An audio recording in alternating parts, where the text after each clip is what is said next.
G'day, welcome to Jez Brew Reviews. Thank you for joining me today. We're going to review Kingfisher Strong Lager. Now you see that, it's now Dan Murphy's. I think I paid about $3 to $5 in that bracket for this. Okay, so Kingfisher is a Indian beer, subcontinent. It's they brew the regular Kingfisher down in Australia. Brewed on a license here, and I believe this one is possibly brewed, what does it say here, it's distributed or independent brewers, yeah, but I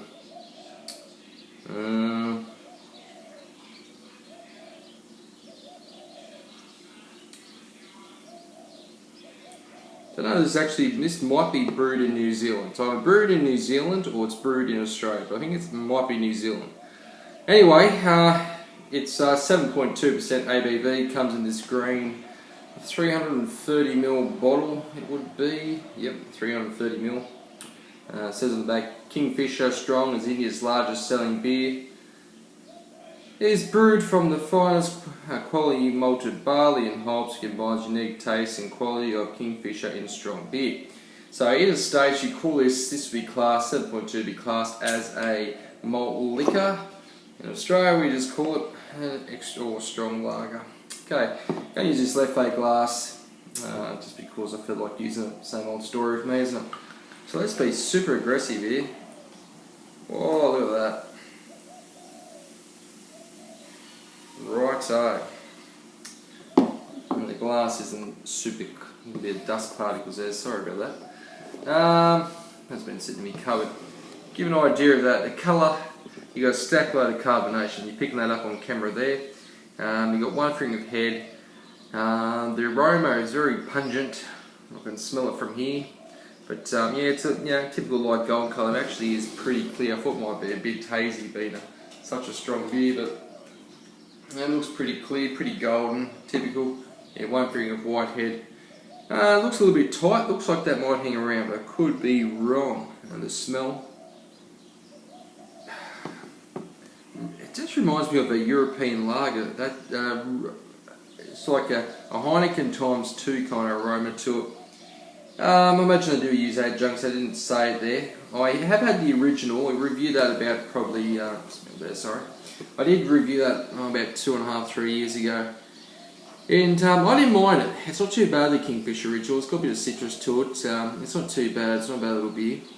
We can get a Dan Murphy's all year round, that beer, but this one is really interesting. It's actually, see a bit of lacing there, I've just moved that glass there. That's a sign of some sticky lacing, so it's a strong beer and it's holding that head surprisingly in this glass, which doesn't do much for heads on beer. So, had a smell of it, let's get into it, cheers.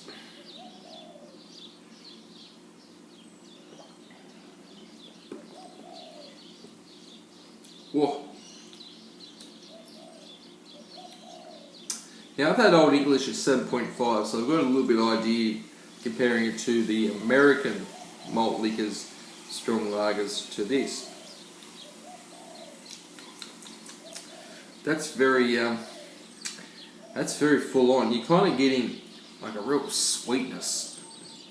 And I wouldn't say it's like I wouldn't say it's all barley. They've got to use an adjunct there. It's hard to put it. Let me have another go. Let's go again.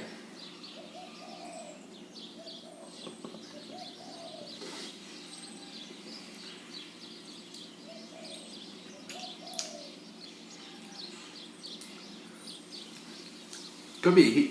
You got a bit of sweetness. Well, you got a lot of sweetness, but then you got real strong bitterness. It kind of is. It's kind of a bit of an off taste to it. Kind of makes you pucker a little bit. Once again, talking sourness and beers. Bit of a sourness to it, but not a good sourness. Okay, and that alcohol. I'm picking the alcohol up. That warmth is there. Exhaling, it's you can feel it. But you tell it's got that typical strong sticky kind of beer look to it. You look at that, that's a dead set, that's a sticky lacing you get that in high alcohol beers I've found in my life.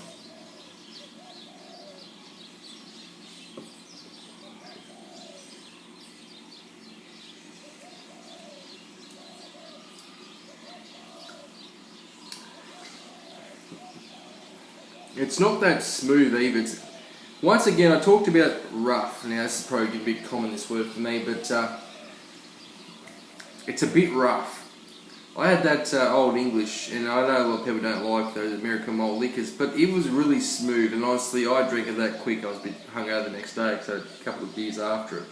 But it kind of like, it was that smooth. I was like, yeah, this is really easy drinking. This one, I kind of know I'm drinking a strong beer, and it's nowhere near as smooth. It's a little bit harsh. It's a little bit harsh. You kind of got like sweet barley malt, like light. I wouldn't even say it's not even bready.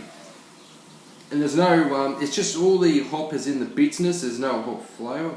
With the regular Kingfisher, I can get citrus. You get a bit of citrus flavour to it. But this, it's just all in the bitterness, the hop, and it really is a bit rough.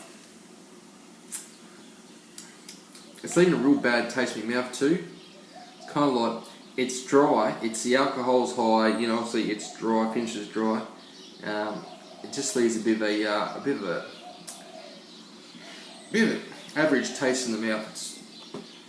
I know I've had Carlsberg Elephant. I've also had that beer Moretti or the Peroni strong beer. I can't remember the exact name. I had it years ago, but it was a lot smoother than this. So let's go again.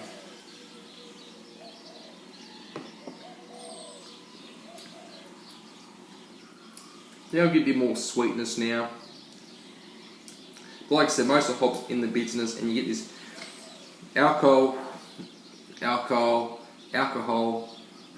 bitterness, and the twang kind of stays on your tongue. It's not like a good Samuel Adams Boston Lager hop on your mouth. It's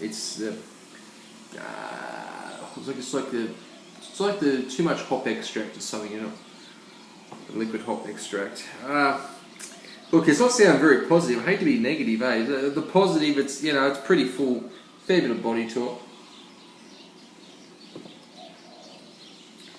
Full body beer. If you're an alcoholic, you'd probably like it. I find it rough. I haven't seen many positive. I look at Dan Murphy's website. See if anyone made a comment, and yeah, there's a couple of negatives on there. It is a strange beer for them to get in. Like, most beer drinkers around here pretty much drink mid-strength anyway, or low fours, like 4.2 Summers, but it's a strange beer for them to get in, that's for sure. Kingfisher Strong, 7.2. It's what it say here, India's largest selling beer. Well, I tell you what, you want to have a fair bit of curry to mask that bitterness, because it's a bit rough. So Kingfisher Strong Premium Beer, aka it's a malt liquor, aka it's a bit rough. So, thinking malt liquors, thinking of strong lagers, I'd have to put this in the C category, to be honest with you. It's a solid C. I would not recommend buying it. It's there's nothing really positive. It's not very enjoyable to drink. I'm just going to sip this away for a few hours, and then I might even have a Dunkel in the fridge. I've got a Kostrich, a Schwartz beer. I've even got some Lowenbrau, so I might even have a Lowenbrau to wash this down. So, thanks for watching this episode of Jez Reviews. As always, thanks for watching. You all take care and have a fantastic weekend. Bye.